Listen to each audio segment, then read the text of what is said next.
This is a quick video that's going to go over project 3, which is on commute times. So using dataset 31 on StatDisk titled commute times, complete project 3. The dataset includes the commute times in minutes of 1,000 people in various cities. For our project, though, we'll only be using the data coming from LA, Dallas, Chicago, and Boston. And those are all provided for you in dataset 31. So it does say assume that the commute times are normally distributed. I know we are dealing with a huge sample, but still good to note. So this is an individual project and each student will submit their own project solution. Students are able to work together. However, your solutions need to be unique to you. Projects should not have the same wording if they do between you and another student, then a 0 will be given for that part. Project needs to be typed. Each part needs to be correctly labeled and completed in order, and StatDisk does need to be used. Projects must be uploaded to Canvas by the due date as a single PDF file. Again, no links, and it needs to be uploaded as a PDF file and a single PDF file too, not multiple files. No late projects are accepted. Points for each part are listed, and the total points that you can earn are 45. So parts 1, 2, 4, 6, 7, and 9, and they're starred below, must have a screenshot from a StatDisk. No points are rewarded for using a graphing calculator for those. It does need to be a computer program, and the program that we're using is StatDisk. The screenshot should be legible and inserted into the project in the correct question number.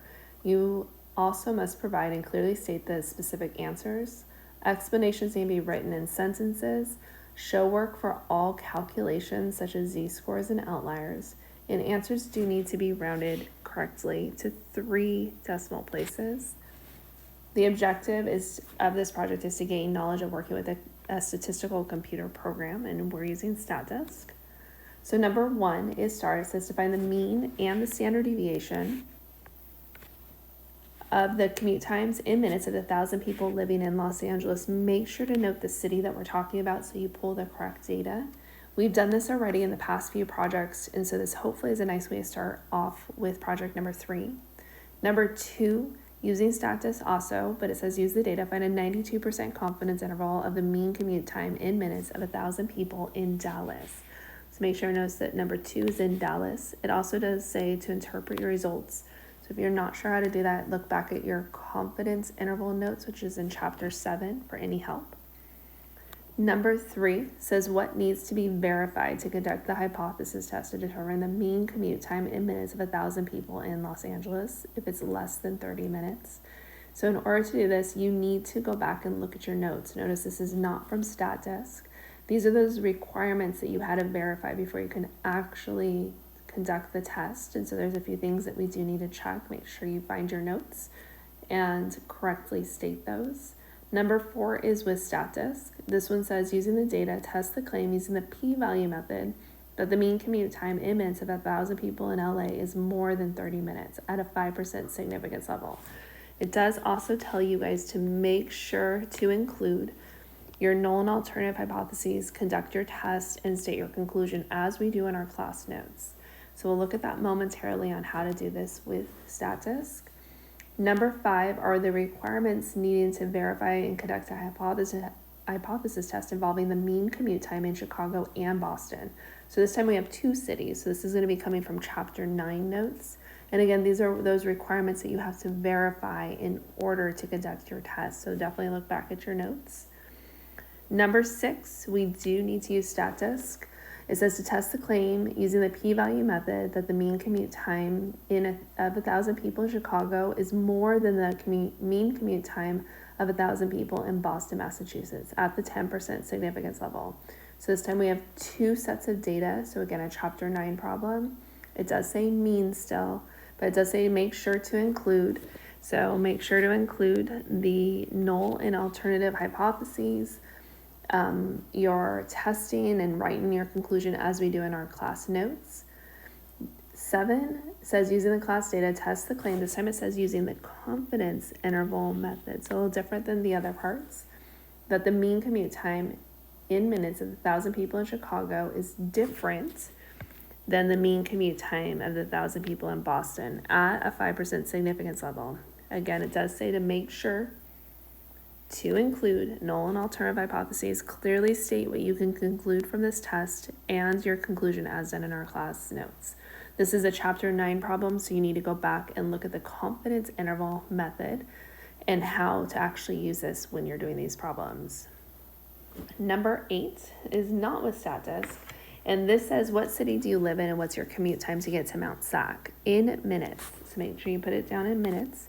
It says, if you do not live driving distance from Mount SAC, then select a city that you would want to live in, or just pick a random city that is close to Mount SAC or far away from Mount SAC, wherever you would like to live, and determine the driving distance to Mount SAC. Again, in minutes is our key here. Number 9 says, using the data set 31 and commute times, find the probability of your commute time in LA will be your commute time in part 8 in minutes or longer. It says, is this value significantly low, significantly high, or not significant? It does say clearly explain. To do this, we do need to use a z-score like we've done before. And again, probability, we are using that normal distribution.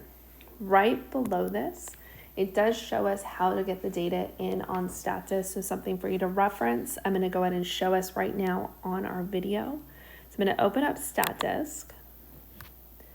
And so when you open up StatDisk, you go to Datasets, 14th edition, and then you need to scroll down. It should be Dataset 31. It says Commute Time, so select that. Again, I am working right now on a tablet, and so it might look a little different if you're using a phone or if you're using a computer. So from here, a couple things that we're going to look at is part 1 was using StatDisk, and we've done this plenty of times before, but if you use the drop down from data, you do have descriptive statistics. And for number 1, it was asking for those descriptive statistics for Los Angeles. So make sure you select that, put your screenshot, state your answers, round them correctly. So for number 2, it is asking for us to find a confidence interval. And so from analysis, you'll notice that we have confidence intervals listed here. And since we are dealing with the mean commute time of Dallas, it's only just Dallas, so mean 1 sample. And then you'll notice that you can use summary statistics, but I don't have those, but I can also use data, which is nice. You can change your confidence level, and then you're able to select the city that you would like to do this on, and then we do not know the population standard deviation, so we would not be able to use that or type that number in. Number 4 is asking for us to do a p-value method for hypothesis testing, which again is under that analysis. You'll notice hypothesis testing, and number 4 and number 6 are both using that p-value method.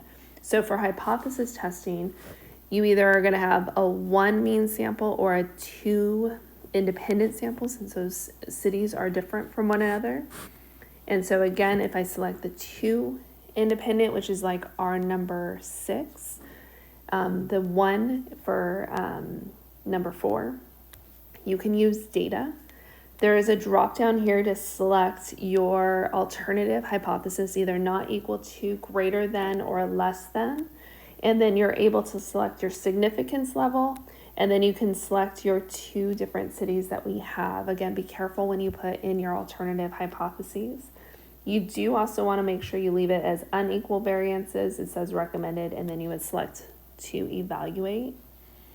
So the other part that we have for this is number 7, which instead wants us to do a confidence interval. And so if you go to confidence intervals, again, this one's dealing with 2 independent samples. Again, select use data. You can change your C level or your confidence level, and then you're able to select your 2 cities that we have, and then you can evaluate. The very last one that we have is asking about the probability. And so for this, if you drop down from analysis, you have probability distributions. We do have that normal distribution as stated in the directions. And then from here, you're able to calculate your z-score, put this in and evaluate it, again, rounding 3 decimal places, and get your calculation. So good luck with this project. Again, get an early start and reach